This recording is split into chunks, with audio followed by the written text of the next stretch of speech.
Buenas, ¿cómo va? Bueno, hoy vengo a dar una clase de budismo. Esto va a estar explicado muy con mis palabras porque creo que esa es la forma en que es más fácil entender las cosas y que nos queden. Así que no esperen que esto sea súper solemne y toda la bola. A mí me gusta mucho este tema, conecto bastante con el budismo, me parece muy inteligente todo. Cuando uno lo charla, la mejor manera de que nos quede a todos es hablándolo como habla la gente. Les había dicho, creo que en el video sobre estoicismo, que quería hablar sobre el budismo. Me comentó alguien que lo haga, así que acá estoy, lo iba a hacer de todos modos. Un poco de historia, primero, de dónde es el budismo, quién es Buda y toda la bola. Todo esto empieza en lo que es la India, cerca de Nepal. Más o menos se calcula que fue siglo VI.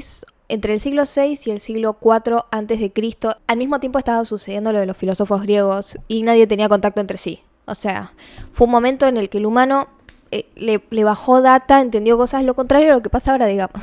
Siddhartha Gautama, que después fue el Buda, el primer Buda, porque Buda no es el nombre que se le atribuye a él, nomás no es su título, sino que significa iluminado, así que puede tener ese nombre mucha gente. Tampoco es como Jesús, tipo Jesucristo, que le entró el Espíritu Santo, no va por ahí, sino que es una cuestión de ser inteligente y que te baje data, así que el iluminado es el Buda. Siddhartha Gautama era un príncipe en un pueblito donde, o sea, sí se manejaban por así aristocracia, y él nació en la familia de los nobles, él iba a ser el siguiente rey, así que lo criaron ahí, lo recuidaron, lo reamaban. Dicen que era muy inteligente desde chiquito, así que lo reprotegían porque era como, che, este tiene data, no sabe. Todo esto es difícil saber, toda la historia tan antigua es muy difícil saber cuánto es así, cuánto se modificó, pero bueno, está buena la historia igual, así que síganme. A los 29 años, en un paseo que hacía fuera del castillo, o sea, se dio una vuelta por el barrio, se encontró con los siguientes personajes que le cambiaron la vida. Encontró un anciano, un enfermo, un cadáver y un asceta. El asceta es esta persona que se priva de las cuestiones como corporales, no comen, viven capaz en la calle, como en eso, pero en la búsqueda de un despertar espiritual. Dicen como que si no le respondes al cuerpo físico, se libera tu alma. Va por ese lado. Él nunca había visto a estos personajes y ahí le cayó una ficha muy grande y como que básicamente se avivó y entendió lo que era el mundo porque él vivía en su burbuja. Vio a un anciano por primera vez a los 29 años porque en su familia no había, y ahí se dio cuenta como de la finitud de la vida, de que la juventud se acaba. Después vio el cadáver, bueno, nos vamos a todos. Y vio al enfermo, que representaba también el sufrimiento en vida y la fragilidad que tenemos en nosotros mismos. Después de ver todo esto, como no pudo seguir normal y renunció a todo y se fue al monte. Básicamente Buda era como el cheto, el hijo de la familia cheta que se hizo hippie, pero él de verdad tipo tenía data. Se fue a aprender con unos maestros sobre espiritualidad y ahí fue probando el tema del ascetismo, como decía, privarse de las cuestiones físicas, no comer. El chabón ya estaba muy desnutrido, estaba muy en una, y en un punto dijo, ¿qué tiene que ver esto con mi despertar espiritual? O sea, no es otro extremo que tampoco sirve. O sea, por no comer y por maltratarme físicamente no voy a conseguir nada en mi mente. Igual yo estoy muy de acuerdo, personalmente. Y conclusión, no es por ahí. Me tengo que sentar a pensar. Se sentó abajo un árbol a meditar y dijo, supuestamente, que no se iba a levantar hasta alcanzar el despertar espiritual. Que el despertar espiritual es básicamente entenderlo todo, verla. Bueno, dicen que se quedó ahí toda la noche y bueno, acá empiezan algunas cosas más fantásticas que se le agregan en la historia, como que hay un dios demonio que le mandó a mujeres para tentarlo, que le mandó a demonios para violentarlo, que esto, aquello. Para mí todas esas cosas en realidad representaban demonios internos, pensamientos que se te cruzaban, ideas, como todo lo que nos pasa internamente, y era una metáfora y se tomó literal y se escribió así, o capaz mismo Buda lo contó así para que la gente lo comprenda más, de una forma como más tangible, ponele que solo decir no, en mi mente pasaban estas cosas, no sé, pero bueno, dicen que pasó de todo eso y él se mantuvo firme meditando, y cuando llegó el amanecer había despertado espiritualmente, entendió el mundo, entendió el Dharma, se dice que es como esta ley cósmica, la ley natural, lo que es la realidad. Lo comprende como entendí el mundo, entendí al humano, entendí la naturaleza. Fin. Dicen que de ahí se quedó un poco ahí pensando como qué hacía, si lo cuento, lo cuento al pueblo ignorante que no va a cazar una y voy a perder mi tiempo. O vale la pena intentarlo y ver si hago algún bien al mundo, si de hecho sí me logran entender. Concluyó que sí valía la pena, por eso sabemos, si no se lo guardaba él y decía ni en pedo gasto balas en chimangos. Y lo primero que hizo fue, bueno, hablar con sus maestros, contarle lo que había desarrollado y bueno, ese fue el principio de Buda. Después se pegó, fue re famoso.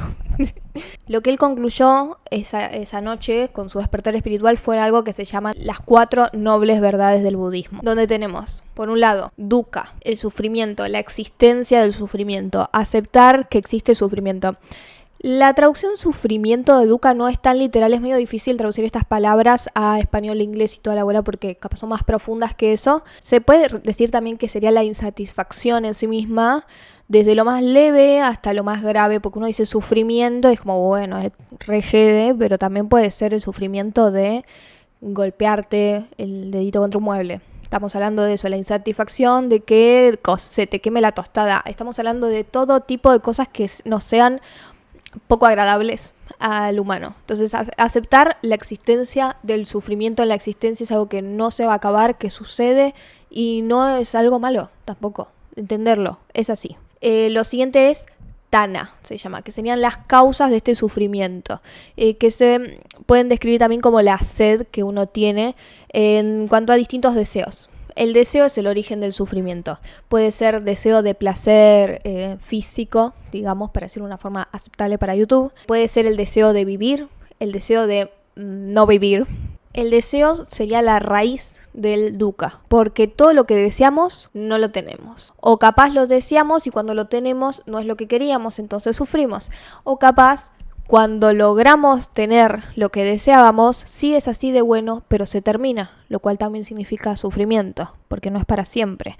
O muchas veces deseamos el hecho de que las cosas no sean para siempre, lo cual lleva a frustración y sufrimiento. Otro concepto que nos acerca a Buda es el de nirvana, que es esta transición a un estado donde hay paz, donde aprendemos a convivir con el sufrimiento, a no apegarnos a las cosas, a comprender el fluir de la existencia misma. Nirvana se traduce como apagarse o extinguirse, pero eso no lo dicen en un sentido como más nihilista, donde es como todo negativo y todo para mal, sino que por el lado de, yo diría más bien que te resbale todo, un poco, yo traduciría un poco así nirvana, permitir que las cosas sean y ya, tener más comprensión y más compasión también.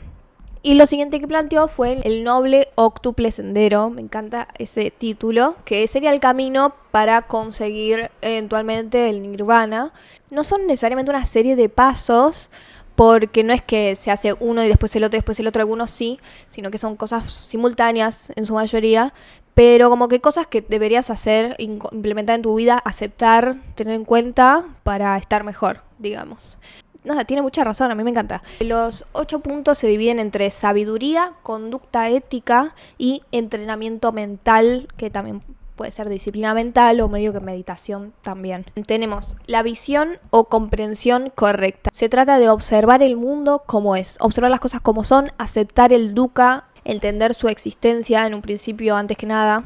Porque el humano malinterpreta mucho lo que sucede y lo que siente por su trauma, porque está muy subjetivo todo. O sea, lo que plantea Buda es ser más objetivo. No, tiene mucho sentido, no puedo creer que lo propuso hace tanto tiempo. Pero bueno, como por ejemplo cuando asociamos el éxito a cuestiones materiales o creemos que alcanzar algo es la felicidad y esas cosas son falsas y nos generan sufrimiento porque nos vamos a encontrar con la frustración una vez que estemos en ese lugar o la frustración de desearlo y que sea imposible conseguirlo. Una vez que ya tenés una comprensión correcta de los hechos, lo siguiente sería tener una intención correcta. Ahí sí hay como una correlatividad entre las cosas, porque una vez que viste las cosas como son, podés intencionar tus acciones en consecuencia de cómo ves el mundo. Ahí podés tener objetivos correctos, buenos para vos y para los demás, buscando calmar esta sed del deseo y del apego. Ya lo siguiente, que es lo de la conducta ética, estaría hablar bien, actuar bien y modo de vida correcto. Entonces no tratar mal al otro, no insultarlo, no andar tampoco chusmeando y metiendo fichas ni haciendo movidas extrañas con las demás personas, cuidar lo que uno dice, hablar con verdad y amabilidad, no herir al otro, tampoco con acciones, no dañarse a uno mismo ni a los demás y actuar desde la compasión con el otro. Y modo de vida correcto se refiere a, por ejemplo, laburar honestamente. no causándole daño a los demás, como elegir una vida sana para nosotros y los demás, evitando causarle daño a los humanos en general. Y después, en cuanto al entrenamiento mental, tenemos lo que es el esfuerzo correcto. También tiene que ver con la intención correcta, ¿no? Como poner el foco en lo que te sirve, en lo que te suma y no en las cuestiones negativas. Cultivar activamente estas cuestiones que te hacen bien. Atención correcta, que habla de ser más consciente de uno mismo y de su entorno, de tus sentimientos, de tus pensamientos, del hoy, del presente, sin caer en apegos, tampoco en esto, porque el apego siempre nos hace mal. Y después tenemos concentración correcta, donde sí podemos contemplar más el tema de la meditación, desarrollar la concentración meditando, profundizar en nuestra conciencia y la presencia absoluta en el hoy. Hay una cita que es muy divertida, pues fuerte, que dice: el nacimiento, sufrimiento, la vejez es sufrimiento, la enfermedad es sufrimiento, la petit suisse es sufrimiento, asociarse con lo indeseable es sufrimiento, separarse de lo deseable es sufrimiento, no obtener lo deseado es sufrimiento. Bueno, considerando estas cosas, hay como 3 puntos que son fundamentales en lo que es el budismo, que tenemos esta cuestión de la existencia del sufrimiento, aceptar que existe y que es parte y que podemos hacer ciertas cosas para escapar de él, pero es parte de la vida. El siguiente es el no yo, que ahora vamos a eso, y la impermanencia, que un poquito van de la mano igual. El no yo habla de conseguir un nivel de desapego donde no nos prendamos ni a nuestra propia identidad. Comprender que hay cambio. El budismo no plantea un alma, no cree en una esencia inmutable dentro de uno. Y plantea, que esto me parece también una locura lo adelantado, que el yo es una construcción compuesta por procesos mentales, lo que vivimos, cómo lo procesamos. Bueno, y acá hace tipo un listado de las 5 cosas que componen al yo y van a ver que todas cambian. Por un lado tenemos rupa, que es la forma, el cuerpo físico, o sea, literal, nuestra materialidad. Por otro lado tenemos Vedana, que sería el sentimiento, las sensaciones, que son nuestras experiencias sensoriales, de placer, de dolor, de neutralidad, que recibimos a través de nuestros órganos sensoriales. Después está Sana, que es la interpretación que hacemos de los estímulos que recibimos en nuestro día a día, donde también etiquetamos a las distintas cosas para comprenderlas. Después está Sankara, que son las formaciones mentales, todo lo que pensamos, todas las emociones, todas las intenciones que después son responsables de nuestras acciones. Y por último, Vijnana, conciencia, se refiere a la conciencia sensorial y mental, como nos damos cuenta de la existencia de las cosas, de los objetos, de las experiencias. Todas estas cosas cambian. El cuerpo cambia, las emociones cambian, las percepciones cambian, los pensamientos cambian, las intenciones cambian y las cosas que somos conscientes que observamos cambian. La conclusión es que no nos mantenemos iguales y no tenemos que pretenderlo tampoco, porque eso nos va a llevar a frustración, por lo tanto dukkha, y plantea que no hay un núcleo inmutable en nosotros, sino que somos un objeto de cambio permanente. También a raíz de esto plantea la cuestión de que nosotros no somos los humanos seres que podamos funcionar por completo independientemente, sino que estamos interconectados, y esto es verdad por el hecho de que los estímulos que recibimos, nuestro trauma, todo lo que tenemos funcionando en nuestro cerebro está muy relacionado con los otros, con quienes nos rodean, con lo que queremos generar en ellos, con lo que generan en nosotros, con lo que nos dicen, lo que pensamos que nos pueden decir. Todas esas cosas nos interrelacionan entre humanos y no podemos pensarnos como algo individual porque somos seres sociales, lo cual también es cierto y como lo supo hace tanto tiempo. Bueno, esta cuestión de que cambiamos se traslada a todo lo que existe. Entonces ahí es que está el concepto de la impermanencia, que si sos una persona muy apegada por ahí, escuchás como que todo cambia y te la baja. Bueno, es simplemente una negación que nos frustremos y nos enojemos y suframos porque las cosas cambian, cuando es un hecho que es así. De lo que habla vos es básicamente aceptar las cosas como son y listo, y también aprovecharlo esto positivamente, porque alguien que lo ve desde un lugar de mantener todo como está para siempre, no se está dando cuenta de que tiene su lado lindo la cuestión de que todo cambie, y nos permite esta conciencia, el disfrutar el hoy, disfrutar las cosas como son, sabiendo que van a cambiar. Así que no podemos estar siempre con la cabeza en otro lado, porque el presente es único e irrepetible. Esta frase de nadie puede bañarse 2 veces en el mismo río. Me encanta esa frase, me parece hermosa. Es una frase de Heráclito, Y también se refiere a la impermanencia. El río fluye, cambia. El agua no es la misma, el río ya no es el mismo desde que te metes porque es el río con vos adentro. Hasta el piso cambia. Vos no sos el mismo cuando ya te metiste porque pasaron unos segundos, pasó algo, te dio frío, volviste, tuviste una experiencia que te cambia. Todos envejecimos esos segundos entre que te metiste una vez y te metiste de nuevo. No te bañas 2 veces en exactamente el mismo río y no hay ninguna experiencia que sea repetible. Y eso es algo que es así, nos guste o no. Entonces podemos decidir enojarnos y pretender que no sea así, lo cual no nos va a llevar a nada más que sufrimiento, o aceptar la realidad y trabajar a raíz de eso, dejando de ser unos niños caprichosos, básicamente. También yo creo que eso un poco es crecer, ¿o no? Pero bueno, también le pueden decir despertar espiritual. Es muy estoico el budismo, ¿vieron? Tiene mucho que ver. Me parece muy loco porque esto fue bastante previo al estoicismo, pero tampoco creo que haya habido ninguna relación entre ambos porque en ese entonces no existía mucho la globalización, se imaginarán.